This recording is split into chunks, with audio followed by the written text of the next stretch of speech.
Tonight, for the first time since we showed you the rescue attempt of a Lake Lure couple stranded on a cliff, we now know what happened to the husband. He was left behind after the volunteer chopper pilot who saved his wife was forced to end that rescue effort under the threat of arrest by a Lake Lure fire official. Here's Queen City News Chief Investigator Jody Barr. I was able to look him up a few minutes after I left. And who is this?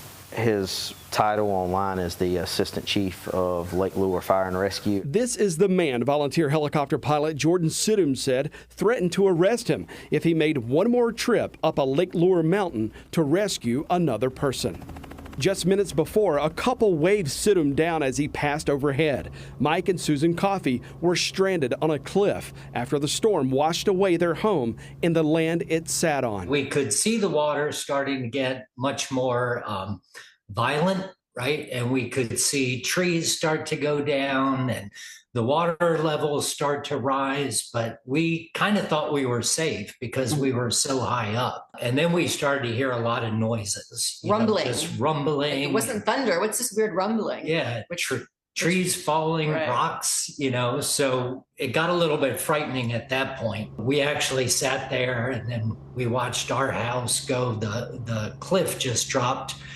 That whole side of the road, the cliff just dropped off, right? All of the trees and the dirt and everything else just started collapsing. For the next 2.5 days, the couple slept in their car, surviving on 2 bottles of water and 2 bags of chips. Friday night, we had the water, we had potato chips, we're also dehydrating. That was a great pick, But so by the next morning, we were starting to get worried again of what we would have to be able to drink. We started to see helicopters go over. So every time we heard a copter, we'd just run out and start waving. There was a big pile of rocks at the house next door. So we did a big SOS sign in the cul-de-sac with the rocks and just staying in the moment to stay positive and not worry too much. And then we saw this small black helicopter fly and we were waving at it and it stopped. And it actually stopped. Well, yeah, it circled over us. When you saw that helicopter make a U-turn and start coming toward you, what was going through your mind at that moment? Thank God. Thank God somebody saw us. Somebody was trying to help somewhere. So that was the first time somebody actually stopped and acknowledged that we were there. And so Mike says, of course, for me to go first, he'll stay there with the cat. And then Jordan says, I'll come back and get you. Sidum left his son with Mike Coffey and flew Susan to what Sidum described as a command post 3 minutes away near Lake Lure. So we land and I get out of the helicopter and I go towards them. And so then Jordan is able to come out and they're just standing there looking very mad and very annoyed. And so who are you? I didn't realize he had just taken upon himself, followed his heart to come help rescue people. And his communication is so down, it's hard to know who to let know that he has this free airspace that he can go do this. So he was telling them who he was and what he was doing. And they just were just not happy. They weren't happy about it. And he said, this is our this is our mission. This is our operation. We can't just have you flying in and out. And so he was trying to tell them, Jordan was telling them, well, I can't just leave her husband there. I don't want to separate a family. So if you just let me go back and get her husband, and then I'll bring him here, and then I'll take my son and we'll go. One of the Michigan firemen Sidum says he spoke to and who gave him radio frequencies to help coordinate with them told him to do whatever he had to. Susan Coffey witnessed that conversation. Pretty much told him, in a way, break the rule, just go get her, go get the husband so that they can be reunited. So that's why I thought that it was okay that he was going to be able to go get him. I didn't know that then he was threatened with arrest. He was told just to leave. And so I thought he was going to go get my husband. And he informed me when he got there. And when I got to the door, he said, I am so sorry, but I'm told if I bring you back that I'm going to be arrested and I can't take you back with me. And in fact, I was told I couldn't come get my co-pilot, my son. I just told him I'm not going to leave my son here. He said, I am so sorry. I don't know what to tell you, but I need to take my son and we're going to leave. And they've told me they're aware of where you are and you will be rescued. He takes off. I had no idea where my wife was. I couldn't comprehend what was going on. Like, how did this make sense? And when, if ever, I was going to be reunited with her, or how long it would take for some other rescue crew to get back to me. So that was the most stressful part of the whole experience. I can watch my house go. I can watch our neighbors' houses go. We were together, right? And we knew each other was safe. And when he left, that thought, right, just kind of disappeared. Like, okay, I don't know what's going to happen from here. Coffey hiked down the cliff and found what he believes is that same Michigan rescue crew from the command post. Probably 25 minutes later, I saw a rescue crew across the river, and I was waving them down, and I was able to get down the banks to our side of the river where I could at least yell and communicate across the river saying, "Do you have my wife? Do you know where my wife is?"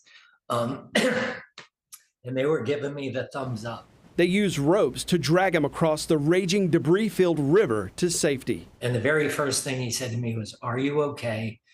Are you Mike Coffey? We've got your wife, so she's safe." So at that point, I could relax, knowing that she was safe. Those guys also, they came down from Michigan. They don't know us from anybody. They were willing to put their lives on the line. They're also heroes in the story. Was there a point in time when either of you thought maybe you may not see one another again? Of course. I certainly did. Yeah. You didn't know who took me, and at that point. I mean, honestly, this guy shows up in a helicopter, he takes your wife, and then he comes back and says, "Oh, I can't pick you up," right?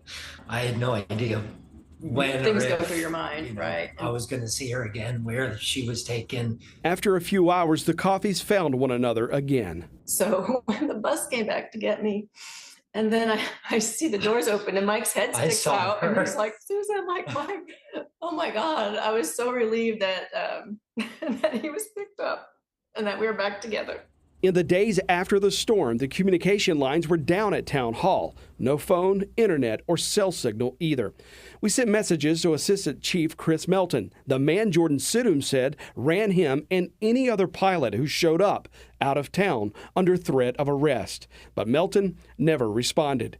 Thursday morning, instead of making Assistant Chief Melton available, the town offered its town manager for an interview. So the personal aircraft that landed was not only unauthorized, but also they provided no notification that they were coming. And that did pose a potential risk to ongoing operations with search and rescue. And then, also just wasn't safe for them to be there as regular citizens, especially since we didn't know, who they were or what they were doing there. In the days after the storm, through that Sunday morning, there was no restricted airspace in Lake Lure.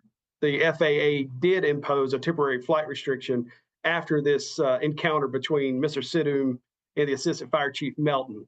So you all still contend today that no one should have been in that area trying to save these people who had been stranded for 2 days, headed into day 2, next to day 3? Correct. If anything, they should have at least notified Incident Command, who would have authorized them or not authorized them to be in that area. Sidhom said he did exactly that. When he landed at the Rutherford County Airport and spoke with the people in charge, Sidhom says airport officials told him they were only selling fuel to private aircraft if those pilots were helping in the search and rescue effort. Sidhom has the receipts showing a fuel purchase going into Lake Lure that Sunday morning and one after the arrest threat just 2 hours later. And I'm unaware of that. Yep. Ms. Stuman, less than 24 hours later, private pilots were being asked to return to that area to do what Mr. Sidhom was doing at that time.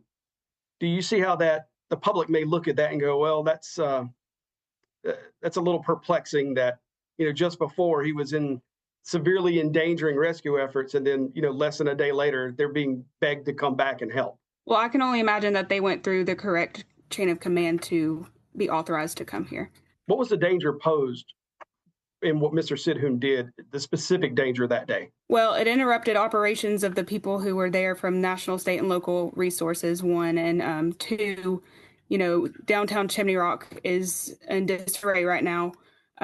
For someone who's not trained, not adequately trained in emergency operations, especially at that time, they should not have been in that location. Well, just some hours later, he was back in the area, and the county welcomed him in to do exactly what he did just the day before. Do you think his training was significantly improved overnight? I think that it's not that we're turning away help or volunteerism at all.